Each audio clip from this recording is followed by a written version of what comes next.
après m'avoir promis aux tâches de ministre chargé de la promotion de la bonne gouvernance, porte-parole du gouvernement, a décidé de me mettre au secrétaire général du gouvernement. J'ai accueilli cette nomination avec beaucoup de plaisir, en étant conscient qu'il y a un nouveau défi pour moi et un travail autrement plus intéressant d'ailleurs, d'une certaine manière.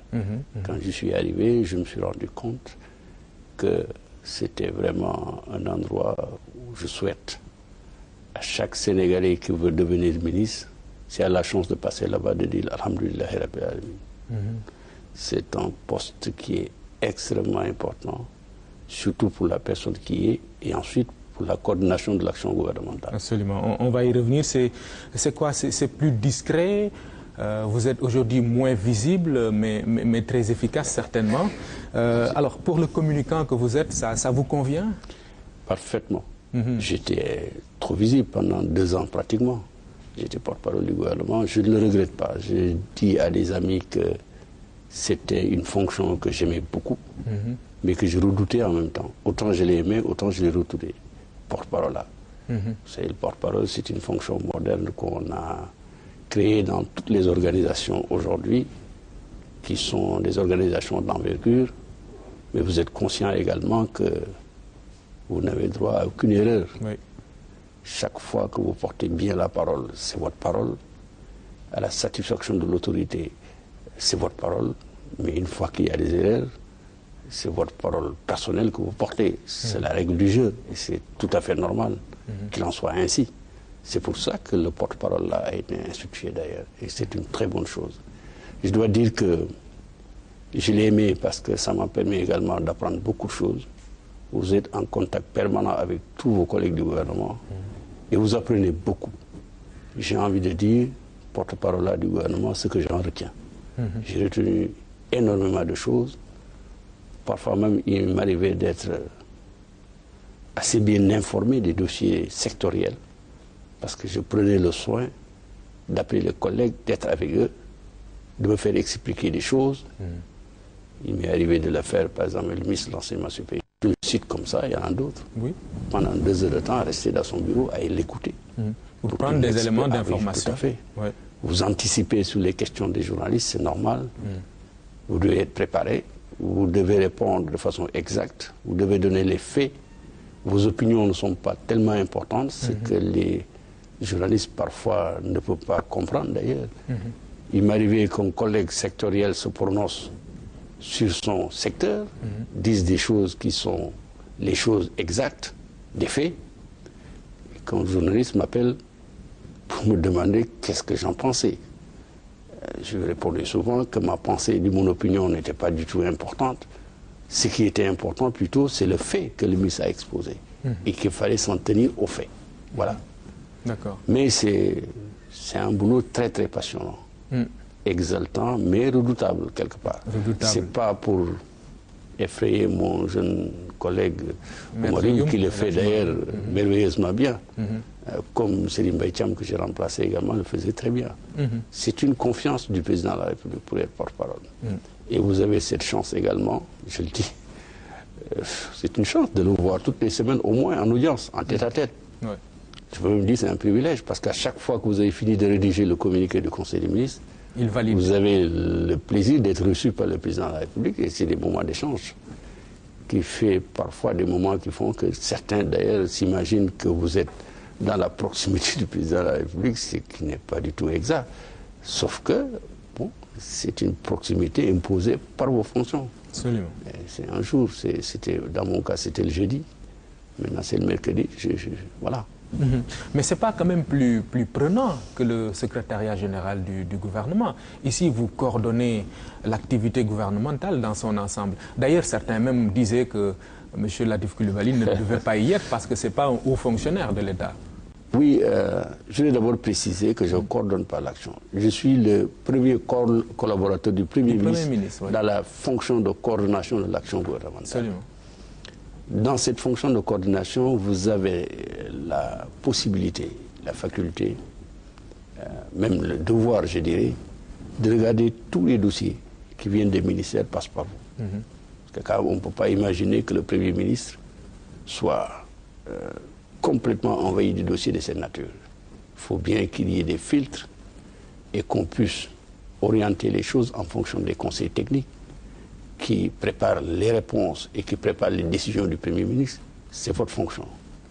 C'est vous également qui avez la responsabilité de faire le travail de coordination au niveau de la mission législative de l'État. Autrement dit, les projets de loi, les actes réglementaires, tout ce qui est élaboré dans la fonction du gouvernement qui exerce concurremment avec l'Assemblée nationale les fonctions législatives, du point de l'initiative législative, vous occupez une position assez importante dans le secrétaire général du gouvernement. Parce que les textes vous arrivent, vous avez la responsabilité de les présenter en comité technique, vous avez également la responsabilité d'aller les défendre devant la Cour suprême. Et le président de la République vient d'ajouter d'ailleurs une autre dimension dans ce travail-là récemment, parce qu'il est arrivé effectivement qu'il y ait quelques problèmes au niveau des textes qui sont adoptés en Conseil des ministres. Il a donné des instructions au Premier ministre consistant à mettre en place une commission administrative de mise en état des textes.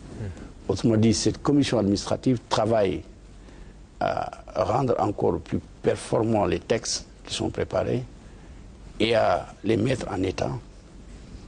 Et s'il y a des problèmes, de les retourner au niveau des différents ministères pour qu'ils soient préparés davantage. C'est à la suite de ce travail que les textes sont portés au niveau du comité technique qui n'a pas un rôle ni une fonction d'appréciation politique, mais plutôt une fonction d'appréciation technique. Examiner à la fois la cohérence interne et externe du texte. Il faut voir est-ce que le texte en lui-même tient, est-ce que le texte tient par rapport aux autres textes de loi qui existent. Voilà le rôle du comité technique. Ah, du comité technique. Oui, mais qui est présidé par le secrétaire général du gouvernement. Enfin bref, tout le courrier de la primature, c'est vous également qui êtes la courroie de transmission entre le Premier ministre, les ministres, mais également même le secrétaire général de la présidence de la République. Mais pourquoi certains disaient que vous n'aviez pas le profil du poste? Parce que n'étant pas haut fonctionnaire de l'État. Vous savez, dans notre pays, les gens aiment les jugements de valeur, malheureusement. Et souvent des jugements de valeur qui ne sont pas appuyés sur des faits.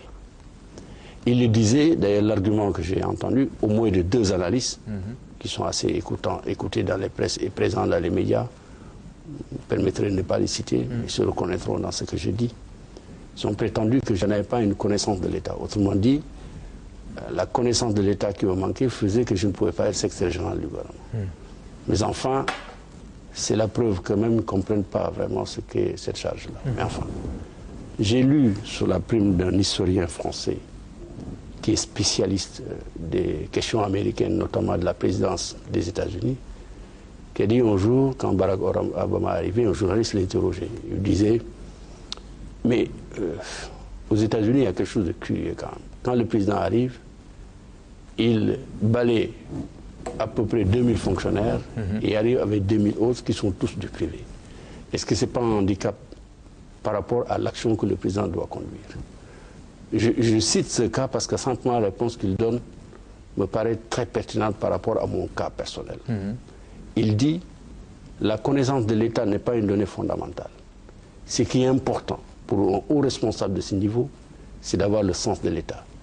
Le sens de l'État, c'est comprendre l'impérium que vous servez, quelle est sa valeur dans la société, à quoi il sert, et fondamentalement, pourquoi vous êtes là.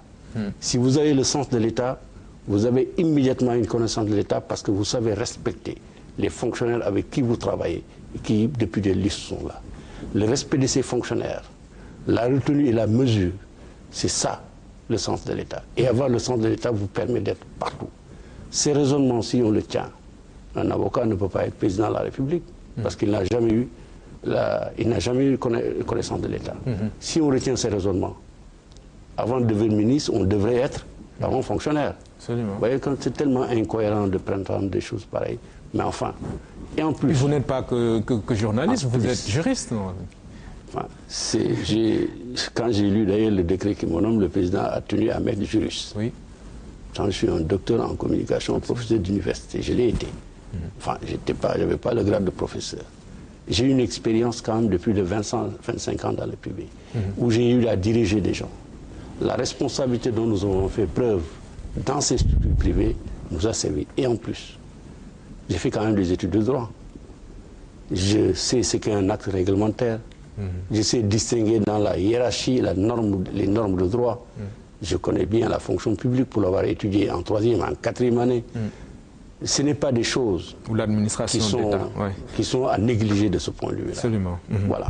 D'accord. Je voudrais juste conclure sur ce point en disant, je laisse aux autres le choix de dire ce qu'ils disent. Je travaille à rendre mon travail satisfaisant auprès de qui de droit et auprès des Sénégalais. Voilà. Jusqu'ici, c'est le cas.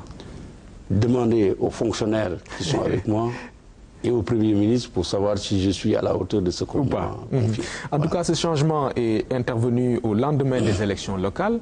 Là aussi, on en parle avec des résultats qui n'étaient pas fameux à Sokone, où tout à fait. Oui, vous vouliez être maire. Avec le recul, qu'est-ce que vous avez compris à travers ce scrutin? Une élection n'est jamais gagnée d'avance, qu'il faut beaucoup travailler. Il y a quelque chose que nous n'avons pas fait à Sokone, que nous n'avons pas fait plus tôt. Il fallait le faire. Quelqu'un qui l'a fait a gagné. Bravo et félicitations à lui. J'espère simplement que la confiance que les Sokonois ont manifestée à son égard, cette confiance-là, se justifiera à la fin de son mandat. Je ne désespère pas de ce point de vue-là, je crois honnêtement, excusez-moi, qu'il est à même de satisfaire cette demande et cette espérance-là. Cela dit, ce n'est pas facile d'être maire dans une commune comme celle de Sokone, dépourvue totalement de moyens. Mais il faut avoir la volonté de travailler, il faut respecter les citoyens, il faut les écouter. Je pense qu'avec ça, on peut aller plus loin. C'est vrai, ça n'a pas été bon à Sokone. Avec 80 voix, j'ai perdu l'élection. Mais tout de même, pour relativiser cet échec-là, j'ai eu quand même la chance d'avoir gagné le département de Foundiougne. Je sais que j'ai été le seul responsable politique pendant ces élections dans le département, à faire à la fois ma commune, celle de Sokone, et à parcourir le département. Nyumbato, Lolo, les seules places que je n'ai pas pu faire, parce que c'était assez court, c'était les îles. Et encore que les îles, j'y étais pendant l'hivernage. Avant même que, quand il y a eu les grosses inondations, j'étais le seul responsable quand même à avoir fait les îles. Et aujourd'hui, je pense qu'il y a une bonne population de ces îles fantastiques. J'invite les Sénégalais à visiter ces îles-là pour voir que nous avons Tahiti à côté de nous. Je ne fais pas de la publicité pour mon département, mais il est vrai que c'est l'un des endroits les plus beaux du pays. J'espère d'ailleurs que la nouvelle politique touristique, et ça j'en fais un clin d'œil à mon collègue Diouf Sarr, que s'il y a un pôle urbain qu'il faut mettre en place à l'intérieur du pays, je pense que cette côte-là mérite qu'on la regarde bien. C'est un endroit fantastique. Oui. Vous ne baissez pas pour autant les bras, vous allez continuer. Jamais. Peut-être en comprenant aussi qu'il y a du chemin à faire à votre niveau en politique, non? Oui, c'est d'autant plus facile pour moi à faire ce recul et à comprendre que d'ici 5 ans, il n'y a pas d'échéance personnelle pour moi. Oui. La seule préoccupation que nous avons, c'est de travailler à faire en sorte que 2017 soit dans notre département, en tout cas une élection pas du tout difficile pour le président de la République. D'accord. Où on va passer avec un score assez respectable, au-delà de 50%. J'ai mon espoir parce que nous avons fait quand même un peu plus de 50% à l'élection locale. Sur les 98 687 électeurs inscrits dans le département, il y a eu 51 000 qui ont voté. Et sur les 51 000, nous avons fait un peu plus de 25 000, presque 26 000. C'est quand même important. Je précise que le deuxième qui est venu après nous avait 10 000 électeurs. Et le troisième, justement, celui qui m'a battu à Sokone, a dirigé cette liste-là et s'est retrouvé avec 3 000 électeurs sur l'ensemble du département.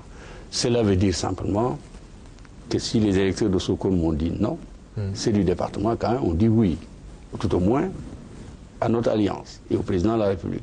Je suis fier de pouvoir dire que c'est moi-même qui ai conduit ces listes-là, en me déplaçant un peu partout à travers le département d'ailleurs. Et tant mieux. D'accord. Alors, Monsieur le ministre, vous êtes donc au cœur du dispositif de l'État, puisque c'est vous qui assistez de façon directe le Premier ministre dans l'application de la politique définie par le président de la République.